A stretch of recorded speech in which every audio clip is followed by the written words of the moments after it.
তোমাদের সাথে একটা কথা শেয়ার করার ছিল, কিন্তু অনেক দিন হয়ে গেছে যে শেয়ার করা হয়নি। কিন্তু এই কথাগুলো শেয়ার না করলেই নয়, কারণ অলরেডি অনেক কিছু ঘটে গিয়েছে যেগুলো আমি আটকাতে চেয়েছি কিন্তু পারিনি। এই এই যে তোমরা যে কুকুরটাকে দেখছো তারই ভাই, মানে কালুয়া, যাকে তোমরা দেখেছো হয়তো আগে ভিডিওতে। ছোট ছিল, 1 বছর বয়স। তো ওর পায়ে একটু লাগা ছিল, যার কারণে একটা পা, ওর পেছনের পাটা খারাপ ছিল।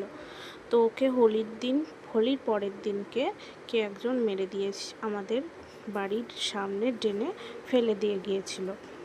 তো ওটা আমরা জানি না যে কে মেরেছে। তারপরে আবার আমাদের ছোট যে কালো পড়া বাচ্চাটা ছিল তাকেও একজন মেরে আমাদের বাড়ির পিছনে ফেলে দিয়ে গিয়েছে। তো এই সমস্ত জিনিসগুলো যারা করে তাদের কি কোনো ভয় ডর নেই? হ্যাঁ, আমি জানি যে ওরা মানুষ নয়, মানুষ হলে হয়তো পুলিশ কেস হতো, কিন্তু ওরা তো আর মানুষ নয়।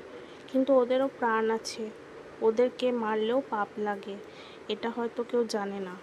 তাই জন্য তাকে আমি জানাতে চাই যে খেতে দিতে পারে না তারা যেন ওদের গায়ে হাত না দেয়।